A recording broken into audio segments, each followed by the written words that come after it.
तो प्यारे बच्चों, आज के इस लेक्चर में हम लोग बात करेंगे कि ये जो पोषित कंपन होते हैं ये क्या होते हैं।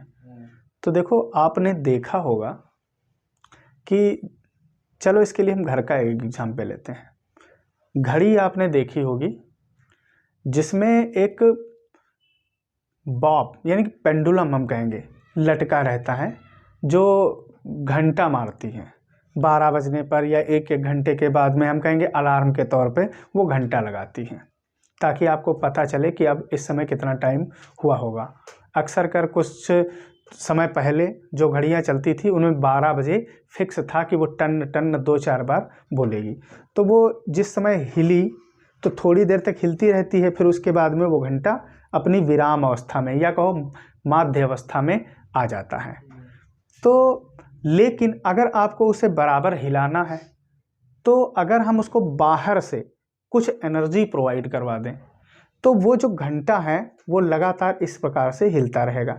या यूं कहो कि एक बॉब ले लो, समझने के लिए बॉब ले लो और उसको जो एक धागे के थ्रू अटैच करके आप लटका दीजिए और फिर उसको पकड़ के छोड़ दीजिए, तो बॉब क्या करने लगता है, दोलन करने लगता है। लेकिन आप देखते हो कि अवमंदक बल के कारण उसके दोलनों के आयाम का क्या होता है, क्षय होता है और एक कंडीशन ऐसी आ जाती है कि हमारा जो बॉब है वो रुक जाता है, यानी कि स्थिर हो जाता है। हम कहेंगे कि वो अपनी माध्य अवस्था में आ जाता है।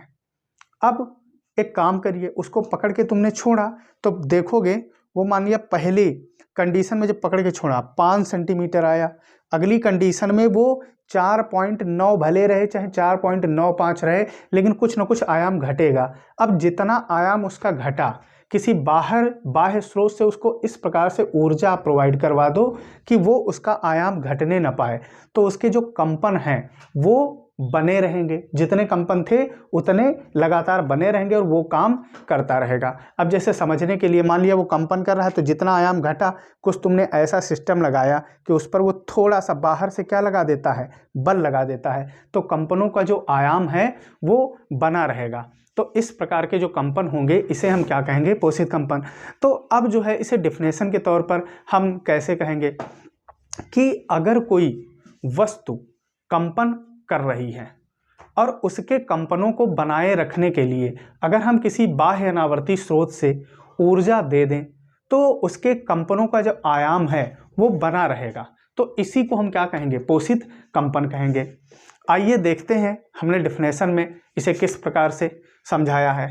हमने अभी कहा था कि यदि कंपन करने वाली वस्तु को क्या कर दिया जाए, कंपन करने वाली वस्तु को, जो अभी दोलन, जैसे हमने दोलन से समझाया था, जो वस्तु दोलन कर रही है, तो यहां पर ऐसे कह लो कि दोलन करने वाली वस्तु को क्या दे दिया जाए, बाह्य अनावर्ती स्रोत से हमने कहा था ऊर्जा दे दिया जाए, तो उसके जो कंपन हैं जो थे जितने, वो उतने के उतने बने रहते हैं। तो क्या होगा, तो उसके स्वाभाविक कंपनों को बनाए रखा जाए, बाह्य स्रोत से ऊर्जा दे करके उसके स्वाभाविक कंपनों को बनाए रखा जाए। तो इस प्रकार के कंपनों को क्या कहा जाता है, पोषित कंपन कहा जाता है।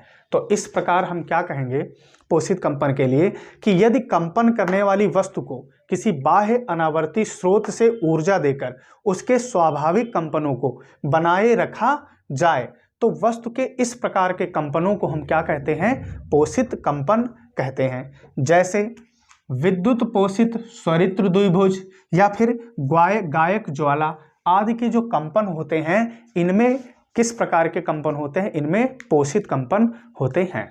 तो ये बच्चों थे हमारे पोषित कंपन, और आज के इस लेक्चर में बस इतना ही। मिलते हैं अगले लेक्चर में। धन्यवाद।